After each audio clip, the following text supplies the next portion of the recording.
I'm going to make some mutton curry now, and I'm going to talk you through it as I make it. Mangsha jhol, as we call it in Bengal. When I was growing up, it was a Sunday thing. Today is Wednesday, but it's a lockdown, so every day seems like a Sunday. Oh. Baby loves come into the kitchen, so I'm going to teach him how to make the mutton curry. He can make it for us. What? No? Okay, he's going to sit there and listen to me as I teach her how to make Mangsha jhol. Mutton was a bit of an indulgence when we were growing up. It was a Sunday thing, and that's why it was only Sundays then.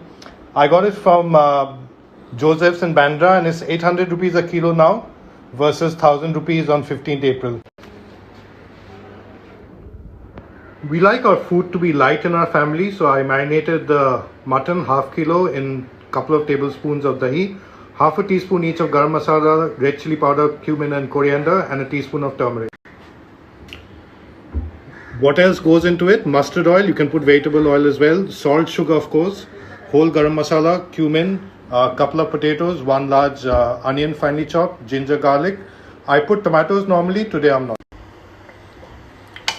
I heated mustard oil. Mustard oil heats up pretty quickly, and then added whole cumin, a dried red chili, and a clove, cinnamon and cardamom bit.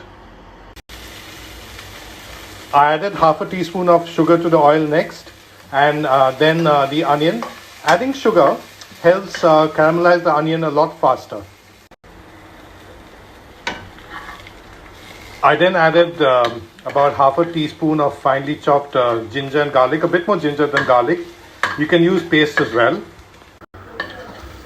Traditionally, the dish would be made in a karai or an open wok, but ever since I remember from the 80s, as a child, in our kitchens, pressure cookers used to be used.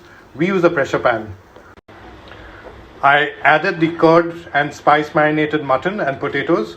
I usually add tomatoes before this stage, but I'm not going for tomatoes because that wasn't that traditional. The curd will act both as a tenderizer and souring agent. As you can see, the mutton's got a nice color to it.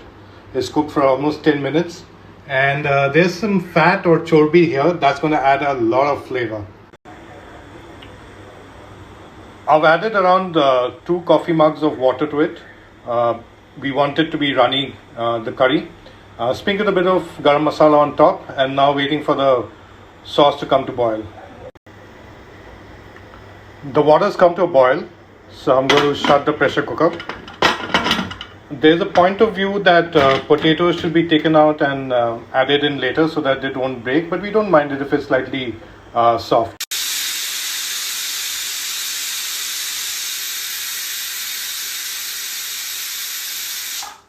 A familiar sound for many in my generation, the pressure cooker whistle, siti or shiti.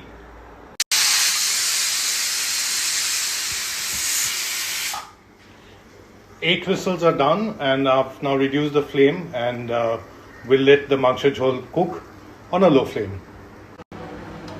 The mutton's cooked for about 40 minutes on a low flame after 8 whistles on a high flame, and I'm going to turn the gas off and later show you how the Mangsha jhol turned out. Now let's see what's happened to the mutton. Looks nicely done. Potatoes are in one piece.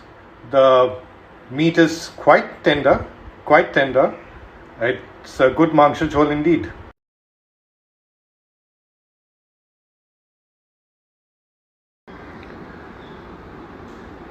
It smells of a Sunday in a Bengali house. It's got all our favorites. It's got the aloo, potato. It's got the chorbi or the fat. It's got the nolli or the bone marrow. So all you need is some bhat or rice to complete the meal. We don't make mutton, I confess, as often as we'd like to, and it is laborious, but what makes it all worth it is at the end when the mutton is as tultule as it is today, that's tender for you.